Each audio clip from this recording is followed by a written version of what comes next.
Es un hombre de la ciencia, es un hombre de los medios de comunicación, es un prominente médico, un hombre que se ha conectado con la sociedad del siglo XXI, con lo que demanda la sociedad. Y me honra mucho tenerlo aquí en esta nueva edición de Conversaciones, el doctor Héctor Guerrero Heredia. Bienvenido, un gusto. Buenas noches, Roberto. Que te conozco de que naciste. Sí. Acuérdate que tú ibas a grabar los programas con tu padre Sí, a la casa de nosotros en el claro que patio. sí. Con el Un tío día Mario, ¿verdad? allá con Mario Heredia, mi tío, que en Claro, paz descanse. así es. Y una vez te tiraste a la piscina junto con el equipo que había. Y tu papá cogió un pique que todavía debe estar Ay, incómodo. ay, ay, ay, ay. Y eras un niño, o sea, tú Sí, estás sí, sí, trabajando sí. desde que yo era estudiante, ya tú estabas trabajando. Doctor, ¿cómo surgen esas primeras inquietudes para estudiar medicina, para desarrollar una carrera a partir de ahí, irse posteriormente a los Estados Unidos? Usted es egresado de Yale. Sí, señor. ¿Cómo se da todo ese proceso para usted desarrollar una carrera apasionante? Porque usted habla en los medios de comunicación sobre su oficio y su ciencia y su estudio, pero lo hace con mucha pasión. Mira, no, yo desde que nací sabía que iba a ser médico. ¿Mm? Inclusive ya de niño, a los 10 años, yo hice algo sobre y sabía que iba a ser psiquiatra. Okay. O sea, a mí la mente humana me llamó la atención. Hice medicina porque la psicología no completaba una formación.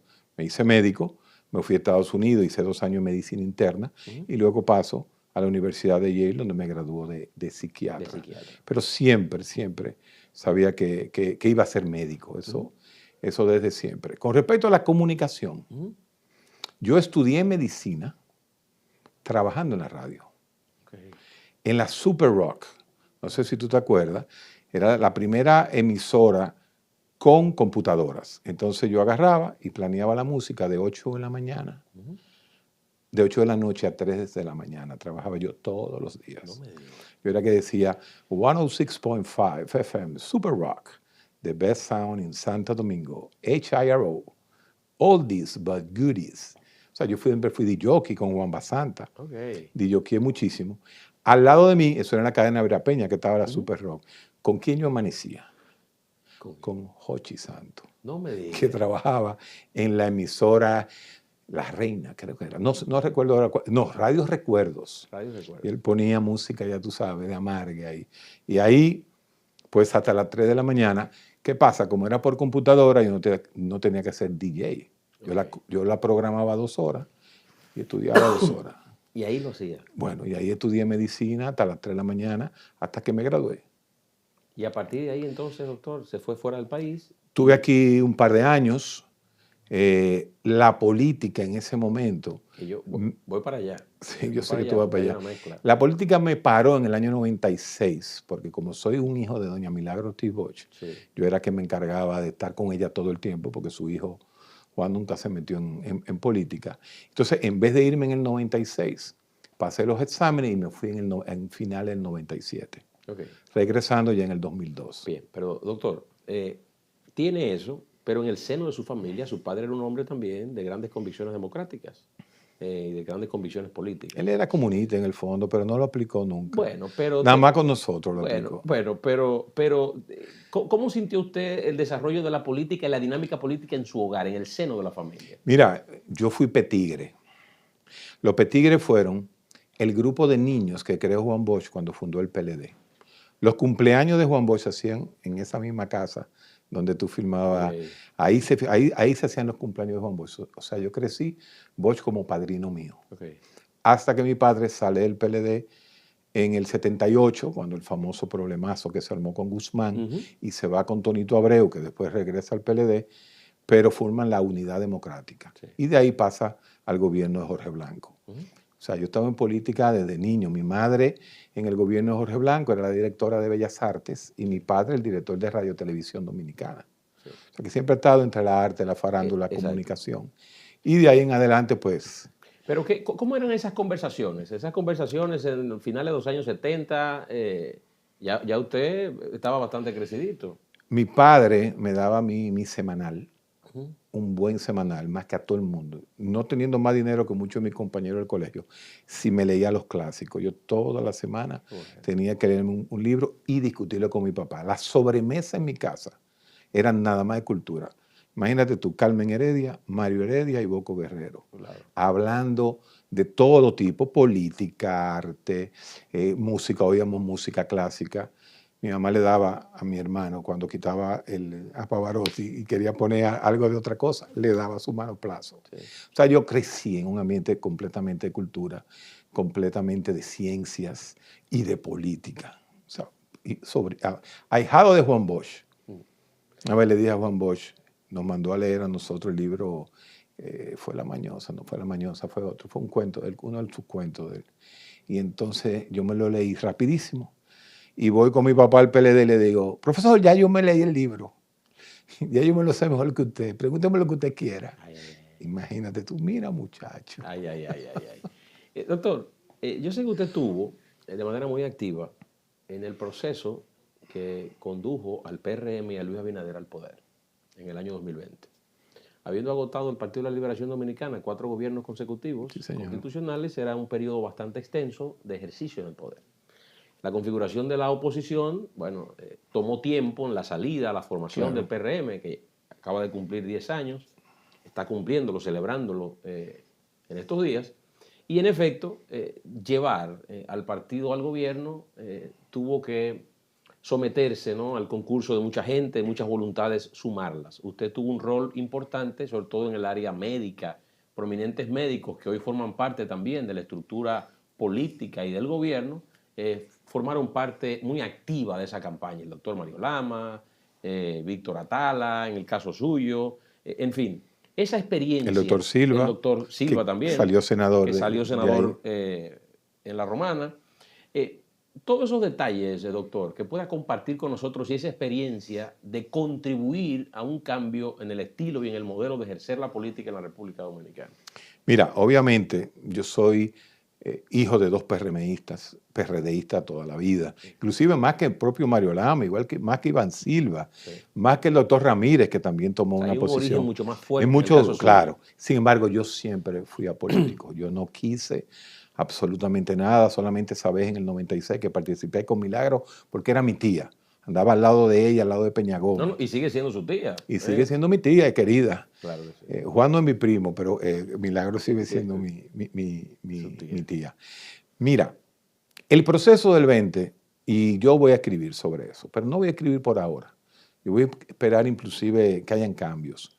Fue algo bien interesante, porque viene pandemia y por primera vez en la historia de unas elecciones, el discurso médico se convierte en un discurso político. Claro. ¿Qué pasa? En el centro del discurso. En el centro del discurso. Imagínate tú, 2020, la Z101, gobierno de la mañana, muy en ese momento, muy hacia el gobierno, hay que decirlo claro, apoyando al penco abiertamente, excúsame la palabra, se me fue el nombre, mira, que me excuse Gonzalo Castillo.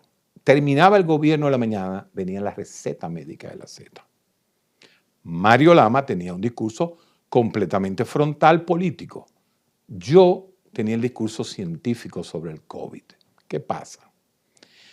Cuando pasa la debacle de las elecciones municipales, la cancelación en febrero. La cancelación en febrero, nos damos cuenta de que una de las características es el pueblo está cogiendo miedo, hay una dinámica de que no se vaya a votar, que se quede en la casa, y el asistencialismo del gobierno, convertir ese asistencialismo en campaña política.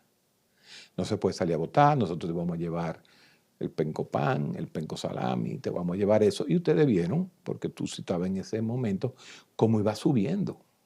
Porque lo que se buscaba era una segunda vuelta. Y estaban ya 7, 8 puntos de la segunda vuelta, siempre y cuando hubiera abstención. Ahora, ¿qué evitaba la abstención en el 2020? Un discurso real sobre lo que era el COVID. Un discurso científico. Un discurso real científico de lo que era el COVID, que no se podía quedar la gente en su casa, había que salir a votar. De ahí me viene la frase a mí, en la talvia caliente no crece el COVID. Por lo tanto, usted puede ir a votar y usted no se va a enfermar de COVID por ir a votar. ¿Qué pasa? Ese discurso choca directamente con los planes que había de continuar. Y justamente a nosotros, y eso sí lo puedo decir porque Mario es mi testigo y el propio Luis Abinader es testigo, porque una vez tuvimos hasta que llamarlo a él. Lo difícil que se nos hacía a nosotros hacer el programa, la receta médica, en esa época. No querían que saliéramos al aire, no querían que habláramos, y de ahí es que terminamos nosotros yéndonos de la receta médica. O sea, cuando Mario Lama recibe el cargo del Servicio Nacional de Salud, que la gente creía que yo iba para salud pública, yo le dije al presidente que yo no puedo parar mi empresa, yo vivo de mi neurociencia, o sea, yo no puedo. Le dije, presidente, usted no tiene con qué pagarme, porque yo no voy a ir a hacer lo malo y usted no tiene cómo pagarme lo que yo produzco en mi consultorio, entonces yo no voy al poder. Justamente el día que Mario Lama dice que no puede continuar porque yo no aguanté y renuncié en el aire. Fue un programa histórico, bienvenido entró, pero yo renuncié. Yo me sentí con un vacío con el hecho de no estar al lado de Mario en el programa. Claro. Y de ahí, pues, me voy. Se habían ganado las elecciones y me voy a estos nuevos proyectos que he tenido, que considero que han sido un paso muy exitoso en mi vida, porque me ha puesto en contacto con lo más preciado y lo más importante que existe, que es la juventud.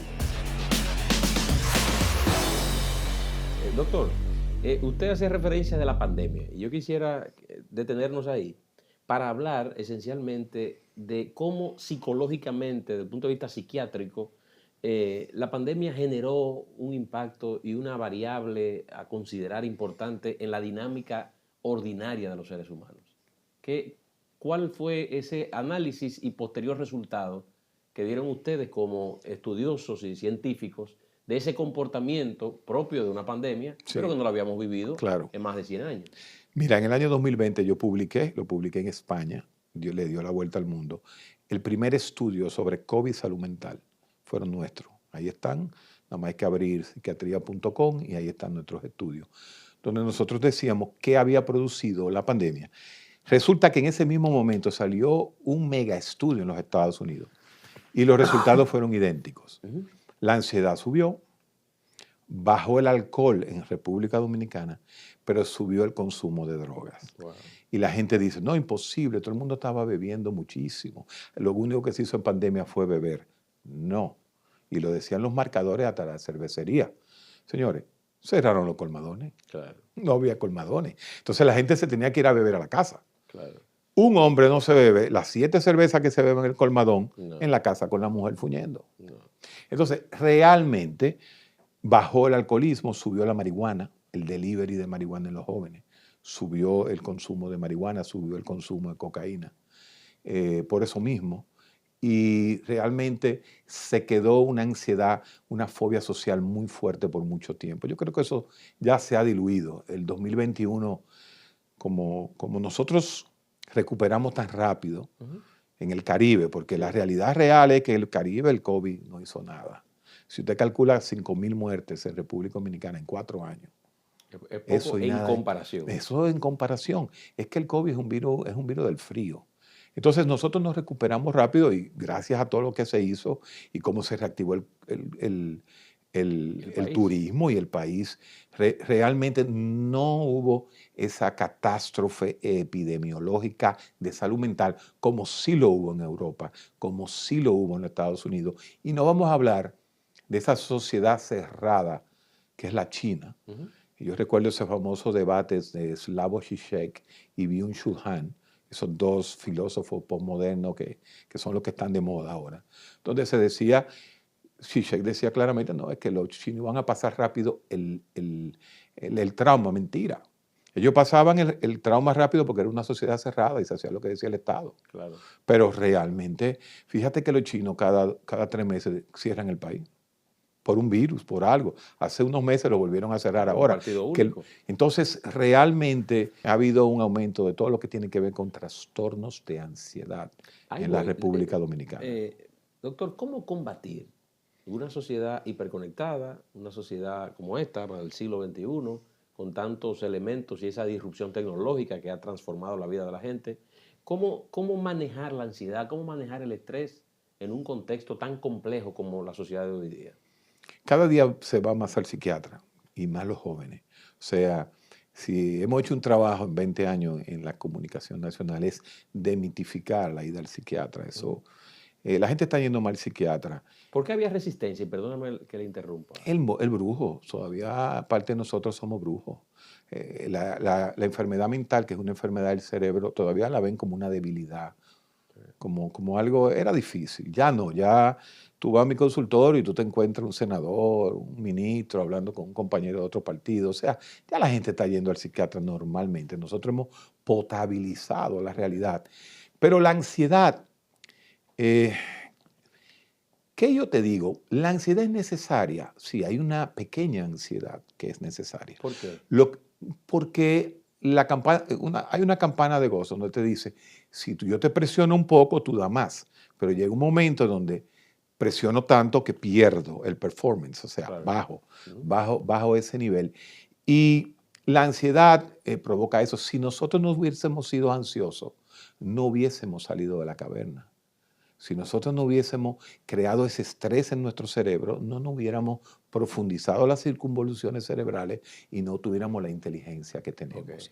Ahora bien, Eso es con una dosis de de una ansiedad. pequeña dosis de ansiedad. Cuando la ansiedad sobrepasa la capacidad de resiliencia del ser humano, entonces nos produce los síntomas, que somos los que vemos. Un país como el nuestro, donde tiene uno de los tránsitos más caóticos de toda Latinoamérica, donde somos el país con mayor accidentes de tránsito. Y hay cosas buenas con los accidentes de tránsito y cosas malas. Por ejemplo, nosotros tenemos un sistema vial mucho mejor que la mayoría de los países tercermundistas. Claro. Entonces el carro va más rápido, Ujú. pero eso es algo positivo, ¿entiendes? Tener buenas vías. Pero si tú tienes buenas vías y lo que andas con un ñame manejando, pues va a haber más accidentes. Si no hay educación, si tenemos un sexto de primaria, según los exámenes PISA, que aumentamos un poquito ahora, Ujú. que hay que dársela a Furcal, ¿eh? Furcal fue el que hizo, lo que pasa es que al pobre Furcal los medios lo acabaron. La media, vamos a llamarle así. Pero realmente con ese nivel de educación es un caos el tránsito, es un caos social. Y el tercer componente, el abuso de alcohol en República Dominicana. ¿Cómo La controlar eso, doctor? permisividad estatal, no desde ahora, no desde hace 50 años.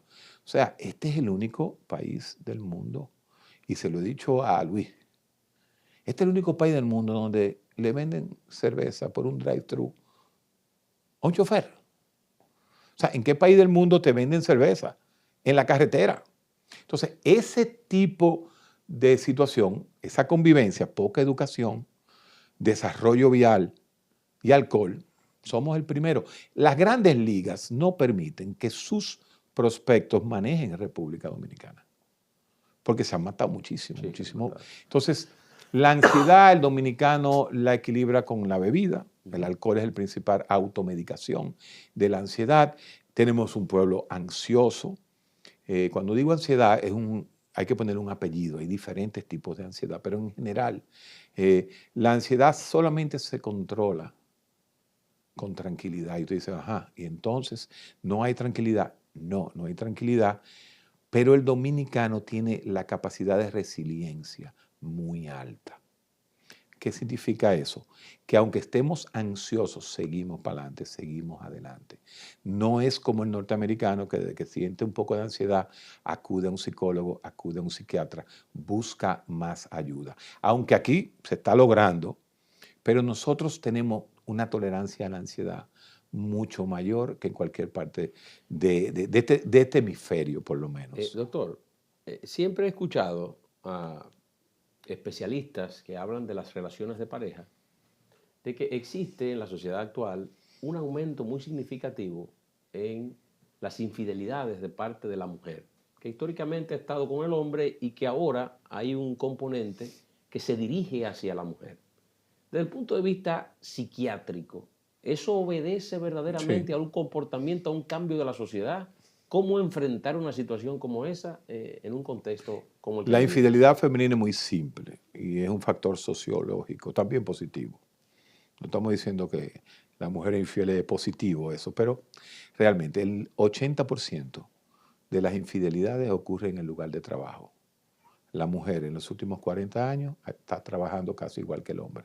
Por lo tanto, va a igualar lo que es la infidelidad masculina y femenina. Todavía el hombre es un poquito más, pero no hay duda de que la mujer anda por el 60-70%. ¿Y eso obedece a qué, doctor? Al trabajo, Al a que están trabajo. trabajando y en los lugares de trabajo es que ocurren la mayor parte de las infidelidades. Ese es diríamos, el factor número uno. Cuando tú trabajas, tú igualas tu salario, ya no hay esa pirámide, el hombre arriba, la mujer abajo, la horizontalización, los movimientos feministas que han cogido tanta fuerza, pero no hay dudas que la primera causa es que la mujer está trabajando y está produciendo y a veces hasta más que el hombre. Pero a veces veo la justificación de que lo hace por tal o cual cosa, o me siento descuidada, o la siente que sé yo qué. Y esos son otros elementos que vienen a acomodar la realidad, o es un componente esencialmente económico y de estatus social. Cuando la mujer trabaja y el hombre no se pone la pila, la mujer le pierde la admiración al hombre. Entonces tú tienes mujeres muy empoderadas, autosuficientes, y definitivamente eso contribuye a que suceda. Una muchacha comienza a trabajar como secretaria y el marido es watchman. Ella estudió, el 70% de los estudiantes universitarios son mujeres. Sí. Esa muchachita comienza a ganar 12,000 y el watchman gana 16. Pero en 3 años la muchachita ya está ganando 20, la hacen gerente, gana 35. El marido sigue ganando lo mismo. Porque esa muchachita estudió secretariado o se hizo administradora de empresa, claro. Estudió, y definitivamente el gap educacional que hay en el tercer mundo, en República Dominicana, está 7-3. Por 70 mujeres, 30 hombres por cada 100 estudiantes. En la mayoría de las carreras, porque ¿qué es lo que se estudia en República Dominicana? Aquí no se estudia química, ni física, ni ingeniería nuclear, nada de eso, sino que en administración de empresas, contabilidad, mercadeo, las mujeres están en mayoría. Y ya en medicina, nosotros, está ahora mismo, creo que es 57-43. 57 mujeres, 43 hombres. En psiquiatría, que es mi área, todavía más, está casi 7-3. Wow. Por ejemplo, los nuevos residentes de primer año, hay 10 mujeres, 3-4 hombres. Wow. O sea que hay una feminización de la práctica médica. Doctor, usted ha llevado esa brillantez y esa inteligencia que se observa en cada una de sus exposiciones, ha llevado desde hace ya un par de décadas a los medios de comunicación. Está tanto en la televisión como en la radio. Pero de manera particular, cuando uno lo escucha y lo ve a través del YouTube, tiene un lenguaje lo suficientemente llano, mezclado con el conocimiento científico que usted dispone, y logra una participación que logra conectar con las nuevas generaciones. ¿Usted se preparó para eso o ese espíritu que usted tiene, que a veces luce muy imponente, es el que ha conectado de manera genuina y de manera natural? Mira, en el año 2003, cuando entramos a la Z101, mi otro padrino, el padre mío en la comunicación, Alvarito Arbelo, el cual jugaba ajedrez en mi casa. O sea, una relación de familia. Lo único que le podía... A veces me llamaba Willy para decirle cosas a Alvarito que nadie se atrevía a decirle, pero yo lo decía, pues yo era un fresco, claro. Y él me escuchaba. Me dijo a mí, oye lo que te voy a decir. Si tú viniste a la radio, tú y Mario, él conoció a Mario en ese momento, y ustedes vienen a hablar aquí de teoría médica, esto no va a subsistir un mes. Ustedes tienen que aplatanar y ustedes tienen que hablar de droga, de trío, de sexo anal, de infidelidad, que eso es lo que se escucha. Nosotros cogimos el mensaje inmediatamente. Y Alvarito, por ejemplo, en un momento dado, estaban hablando de política, él sentía que el programa iba bajando y me llamaba. Antes de entrar nosotros, todavía en el gobierno de la mañana, Guerrero, el loquero, venga para acá. Y nos hacía preguntas fuertes, igual que a Mario. A Mario le decía el partero. Y le hacía preguntas a Mario de vaina que tú no tienes idea. Entonces, ese lenguaje nosotros lo aprendimos. Y aprendimos lo que es el momentum. El que está en la radio, mucho más que en la televisión. La radio es momento. Si tú bajas ese momento, te cambian la radio. Estamos hablando que todavía estamos hablando de radio. Imagínate que eso se ha multiplicado ahora en las redes y el momento. Si tú no comienzas un programa... La concepción multimedia ahora es diferente. Si tú en YouTube, nosotros que hacemos ahora el programa para YouTube, que es la plataforma principal, si yo no comienzo impactando en el primero 30 segundos, me cambian. Me cambian, me quitan. Entonces, esa dinámica la aprendimos. Que uno exagere un poco el tono, sí, Sí, ese es mi estilo. Yo tengo ese Pero estilo. tiene esa personalidad, doctor. Usted a veces luce avasallante, con dominio de la verdad. Esa es mi forma de ser. Okay. Cuando yo entré a la radio, la sociedad entera de psiquiatría se opuso. Me decían, Guerrero, ¿cómo tú, que vienes de la Universidad de Yale, experto en psicofarmacología, que yo he dado más de 300 conferencias internacionales, eso es la parte que uno no sabe. O sea, yo me pasé 15 años viajando más de 20 veces al año, dándole la vuelta a Latinoamérica, principalmente a Centroamérica, el Caribe y el área el Caribe inglés, porque como hablo inglés, me llevaban a entrenar a psiquiatras de esos lugares. Me dijeron, usted no puede ir en esa época a la Z, ¿no me entiendes? Porque se veía como que no, Claro. que cómo tú vas como un científico va a ir a la Z. Y solamente un psiquiatra, justamente escuela americana, como nosotros, el doctor José Acra, que todavía está ejerciendo con casi 90 años, me dijo, Guerrero, tu personalidad da para eso, métete a la radio. Y fue un hombre conservador, Sí, claro. como José Acra. Claro que sí. Y me dijo, métete a la radio efectivamente. Entramos a la radio. Hoy, en ese programa amigo que dejamos, no hay 4 psiquiatras. 4. Ahora hay 4 psiquiatras en ese programa. Y potabilizamos eso. Pero peor fue lo que pasó ahora en el 2021. Cuando tengo este programa hecho y yo digo que voy a la plataforma de Alofoque, fue el mismo impacto. Hace 20 años me fui para la Z. Claro. Ahora me voy donde Alofoque. ¿Y qué le dicen? ¿O qué le dijeron en su momento? No, ¿Que usted estaba loco? ¿Que usted estaba...? No, me decían que cómo posible, que la ciencia, que cómo yo iba para allá. ¿Qué resulta? Que yo tengo que estar donde hay problemas. Yo no soy psiquiatra. Entonces yo tengo que estar donde está la juventud. ¿A cuál es la juventud que yo tengo que llegarle? En la Z no se hablaba de juventud. En la Z era 40 años para arriba, 50 años para arriba. Medio tradicional. Me fui a la Candela. Claro. Conocí a este joven, me impresionó su inteligencia, su forma de ser. Un tipo habilísimo. Me dijo, usted viene a este programa. El programa ha sido tan impactante que ha creado ahora mismo se considera la plataforma que se considera el programa de ciencia número 1 del Caribe y Centroamérica, con mayor audiencia nosotros. No tenemos un solo anuncio todavía del gobierno. Un saludo a Homero y a Archival. No tenemos un solo anuncio, porque yo no le voy a ir a pedir. Nosotros tenemos un club de lectura que nunca se había hecho en el país. Nosotros hablamos de Byung-Chul Han y los jóvenes. A mí me pararon ayer que llegué de viaje y me paró un joven de seguridad, no el CEFA. ¿Cómo es que se llama? No el CEFA, no. Bueno, son militares de la Fuerza Aérea que están ahí. Me dijo, doctor, estoy leyendo a Byung-Chul Han. Muchacho, un raso. Y el otro, doctor, una foto. Me han convertido, como decía Santiago, en un rockstar de la ciencia. Tipo Neil deGrasse Tyson, que cambió, revolucionó con Cosmos. Revolucionó. Entonces hay que llegar. Esto de quedarse en un pedestal, porque yo soy científico, porque yo lo que soy es psicofarmacólogo, psiquiatra, filósofo, eso no va, es con la juventud. Esa horizontalización que yo he cogido, ese fuete, ese mambo que yo he cogido en los últimos tiempos. Tanto así que yo soy célebre ya en la plataforma de Fake. A ti también te han dado en esa misma plataforma durísimo. Sí. Hoy acaban conmigo. Sí. Que mi título es falso. No me digas. Sí, que mi título es falso. No me digas, doctor. Que yo no soy de la universidad. ¿Cómo usted reacciona con las críticas, doctor? Mira, yo ya con 59 años, a mí me importa un carajo lo que diga. Y las redes. Yo por mi mamá, claro, a veces, claro. Mi mamá, mis hermanos le dicen, quítale las redes a mami, que le tiraron otro fuetazo a Héctor Eduardo. Ay, así que me dice. Y los otros días me dice, ven acá. A mí me dijo una amiga que estaban diciendo que tú no eres psiquiatra. Y yo le digo, no, mami, olvídate de eso. Es que yo soy famoso.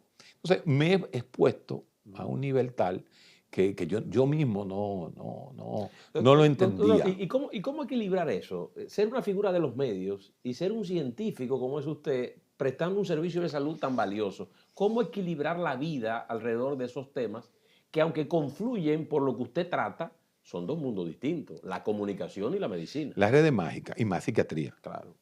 Esa era la parte más difícil que José Acra me lo explicó con la radio.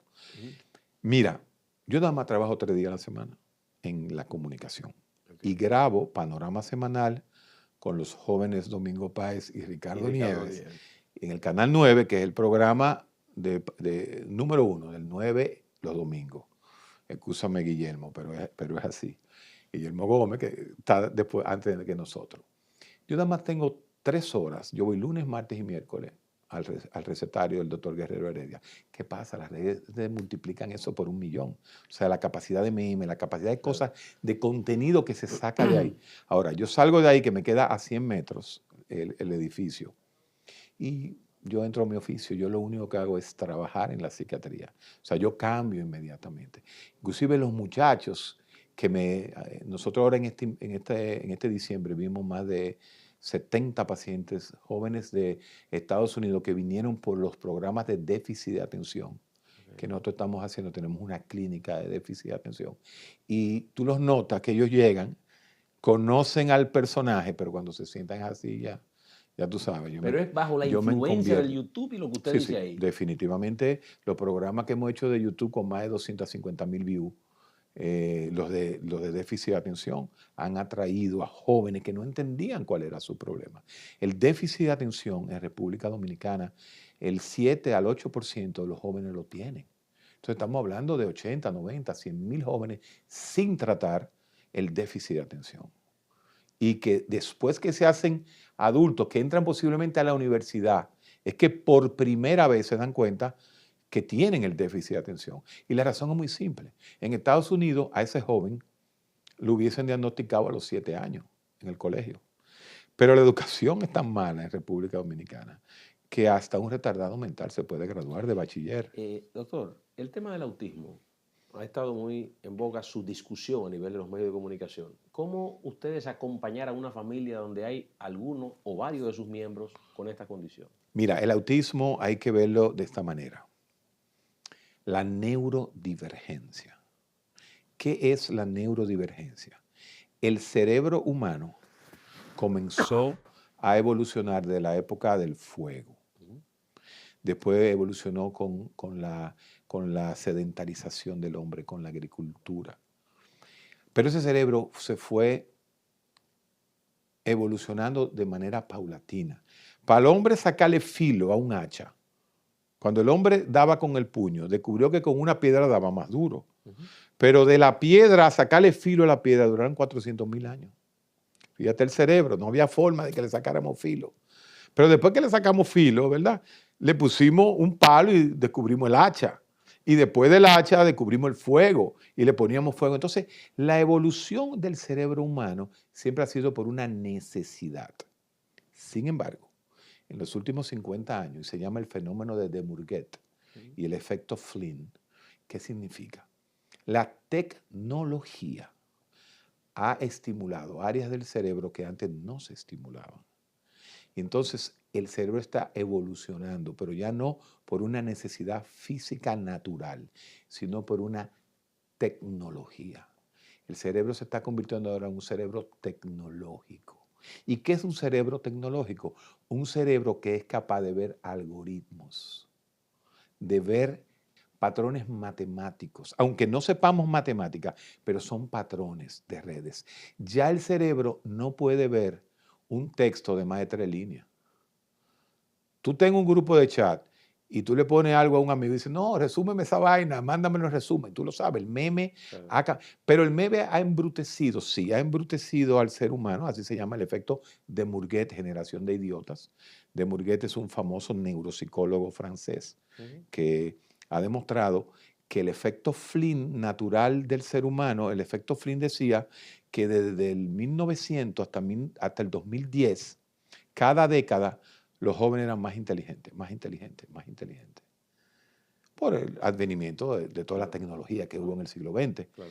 Cuando sale el smartphone, la primera generación que no superó a su anterior fue la generación post-alfa. Hay un libro famoso de Bifo Berardi, otro filósofo, que habla de eso, de que Por primera vez en la historia, la juventud de ahora aprende más palabras de su iPhone que de su madre.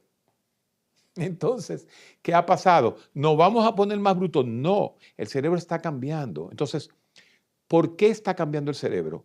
Por humanidad, por ser un robot, por dejar de leer un texto y ver formas.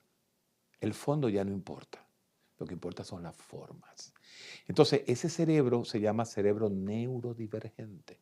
Y ese es el cerebro que tienen los autistas. Ese es el cerebro que tienen los attention deficit, los déficits de atención. Entonces, el autismo tiene escala, tiene un espectro.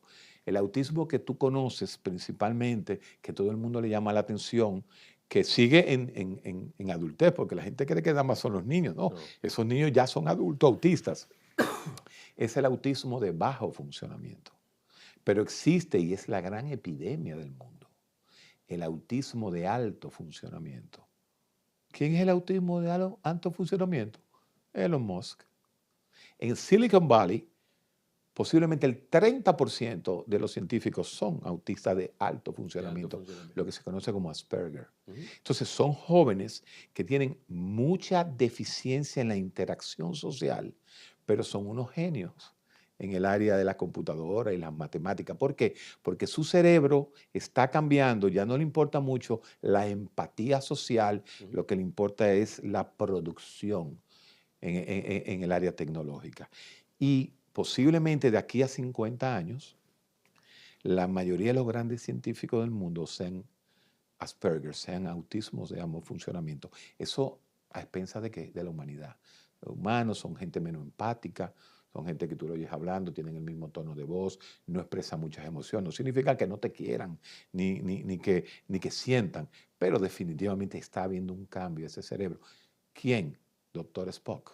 El doctor Spock no hablaba mentira. Imagínate un mundo donde tú no hables mentira. No duras un minuto vivo. Un minuto. Te divorcias a los 3 días. Si tú no hablas pequeñas mentiras. Entonces, ese mundo autista es el mundo que deviene el futuro. ¿Quiénes son más ahora mismo cercanos a ese autismo? Las sociedades orientales.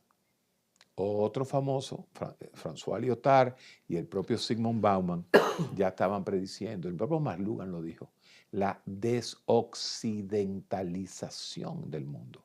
Ya la economía es más BRIC que Estados Unidos. Entonces, ¿dónde están los cinco países que PISA da más alto? ¿Quiénes son? Singapur, Corea del Sur, Japón, Hong Kong y Finlandia. Fíjate, 4 países orientales, un solo, el finlandés, que tú sabes que viven en el polo allá arriba. Claro. Entonces, por eso es que están tan desarrollados, por eso es que la economía se está yendo para allá. Sí. ¿Por qué? Porque el cerebro está evolucionando hacia la neurodivergencia y a la capacidad de ver números en vez de ver al humano. Eso traerá consecuencias. Doctor, antes de irme, porque ya está terminándose la conversación, yo quiero concentrarme ahora en aspectos personales. ¿Qué usted hace cuando no está en la radio, cuando no está consultando, cuando usted está con su esposa, cuando está con sus hijos? Ese vínculo íntimo, familiar, fraterno, ¿cómo usted lo desarrolla? Mira, yo tengo 2 hijos de mi primer matrimonio. Mi hijo mayor, que es músico, toca metal. Y mi hijo menor, el chiquito, que hace 2 años me dijo, papi, tengo que hablar contigo. Y me ha mandado 2 nietecitos. Entonces yo, como tú me veías antes, yo los viernes arranco para mi casa en la playa, me desconecto a estudiar. Sí. Yo no veo televisión. Yo vi el último juego del Escogido del Licey. Yo lo que hago es mi entretención número 1 es la lectura y YouTube. Yo entro, masterclasses. En este momento estoy haciendo 2 maestrías al mismo tiempo, pero en el área de filosofía, que es lo que yo quiero terminar haciendo, más filosofía que medicina. Okay. Pero me voy, me desconecto, me pongo mis audífonos frente a la playa y me paso siempre los fines de semana. Mis hijos me visitan, a mi hijo mayor lo veo siempre. Tengo un nuevo matrimonio. En los últimos 10 años me volví a casar y mi vida es esa. Mi vida es tranquilidad, estudiar, trabajar e irme para la playa. Antes de irnos, doctor, ¿qué usted proyecta de la República Dominicana de cara al 2025 y los años por venir? Por desgracia, muy pesimista. Sí. La visión, cuando yo me reúno con Ricardo Nieves, y me reúno principalmente con Ricardo, que filosofamos mucho, y Domingo Páez, el problema de la educación es una calamidad social. Si nosotros no nos apretamos los pantalones, nosotros seremos una gran finca para los próximos 20 años. La tragedia nacional no es el dólar, no es nada, la tragedia nacional es la educación. Si nosotros no aumentamos esos números de PISA, si nosotros no nos ponemos las pilas en educación, yo no veo un futuro promisorio para mi país. El doctor Héctor Eduardo Guerrero Heredia ha estado con nosotros en este episodio de Conversaciones. Gracias, doctor. Espero tener el chance de nueva vez de en lo adelante conversar y seguir debatiendo y tratando temas de interés como este que usted ha dejado expuesto aquí en este episodio de Conversación. A tus órdenes. Muchas gracias.